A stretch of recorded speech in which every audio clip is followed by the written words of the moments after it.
Ideas for a minimal March. Hey guys, how are we doing? It's Martin Cliffe here and welcome to another Baby Steps Towards Minimalism video. And in this video I thought I would kind of put some ideas in your head about ways that you can make the month of March more minimal. And we're going to do a hashtag. So I'm sitting here, confession straight away that I'm sitting here, I'm drinking my morning coffee from my Copenhagen Starbucks mug. Not the biggest fan of Starbucks coffee. It's not Starbucks coffee, it's Nespresso, but it was a cool mug to remind me of one of my favourite cities. And it is the end of January as I'm filming this. It's the 29th of January. So March seems a long way away from me at this point. But February's a nutty month when I'm away for a couple of weeks and there's just lots of stuff going on. So March will come pretty quickly upon us, and also the M is convenient for minimalism and all that kind of stuff. So I thought, how can I make March significant from a minimalist point of view, and what ideas can I give to you guys to help you along the way? Now there's a couple of things that I'm going to be doing over the month, or at least from March into April, because I have certain things that I choose to do for Lent, which seems to be a British thing more than anything. The whole idea of giving up something or changing something in your life for Lent, it doesn't seem to be something that hits America terribly hard, and certainly in Asia it doesn't seem to be known at all. It's very strange to me. But the first thing that I'm going to do, and I will encourage other people to do, is to play the Mins game, which is the game created by the minimalists. It's not really a game, it's a challenge whereby you take one thing and you minimize it on the first day of the month. So the 1st of March I will be finding one item that I no longer need and will be giving it to someone else, or recycling it, or worst case scenario throwing it away, but always kind of trying to move one thing out of my life, reduce it on the 1st of March, and then on the 2nd of March you find 2 things, and the 3rd of March you find 3 things, and so on.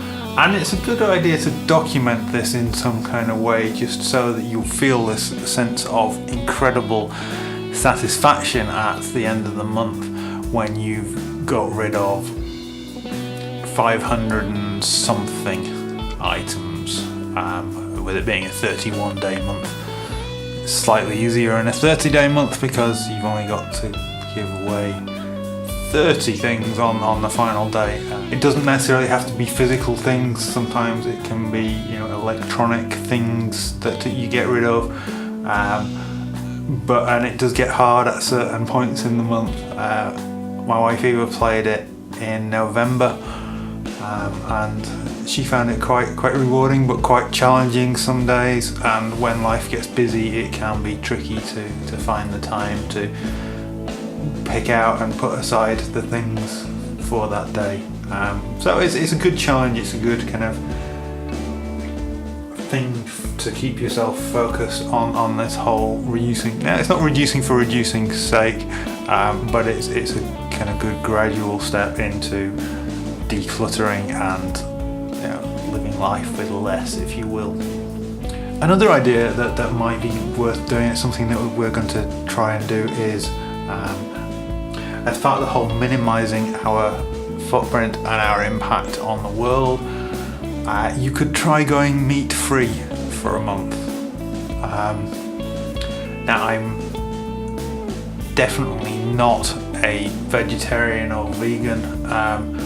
I enjoy all foods, but taking a month to focus on trying to live, because there's no doubt that meat production is having a negative impact at the scale that it is on the world. Now we don't eat a huge amount of meat compared with a lot of people, so yeah, it won't be that hard in a sense, but we've set ourselves the challenge to, and whether we're going to do this for Lent or whether we're going to do this for March, obviously March fits in again with the same letters things better. Which one of those we take, we're not sure. We might even manage all the way through March and April, we'll see.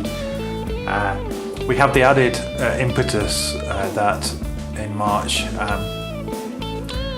Eva's brother's wife is vegetarian and they are coming to Hong Kong for the first week and a half or so of the month. So that'll be an opportunity to explore some of the vegetarian cuisine. There is plenty of it in Hong Kong, so that'll be interesting, and it may be a good time for us to start that, particularly as well as we're not away at all in March. It is a working month, so we'll see how that goes. And the third thing to challenge yourself with, and this is something that I have done over the last 2 years for the entire Lent period, but if you start at the start of March rather than in the middle when Lent starts, then you've actually gone 2 months without doing this, is have a period of no spending, where basically you don't buy anything that isn't essential groceries, food, consumables like toothpaste and stuff. If you need to buy them, that's fair enough, but you don't buy any clothes, you don't buy any knickknacks, you don't buy any tech, you don't buy anything along these lines. You don't even buy MP3s or iTunes or whatever. It can be a real challenge. For some people it's easy, for other people like me it's much more difficult. So I've done it for the past 2 years where I've not bought anything during the Lent period at all. I'm going to try and extend that and start that at the 1st of March this year. We'll see how things go. So just 3 ideas that may help you to be more minimal in the month of March, and hopefully that will have a positive rolling impact through your life beyond that, and you don't get to the 1st of April and go to a Brazilian barbecue and eat 12 tons of meat and blow your entire credit limit on junk that you wanted to buy in March and didn't. That's not the idea. The idea is to get used to living with less. Just some ideas. I hope that was useful. Please let me know if you're going to take part in any of these challenges. I would encourage you to do all 3 things. So play the Mins game in March, go meat free for the month, and then have a no spend challenge for the month or for the Lent period, or whichever one works for you. Thanks for watching, guys. Let me know what you think. Like, comment, subscribe, all that stuff. Take care, and I will speak to you soon.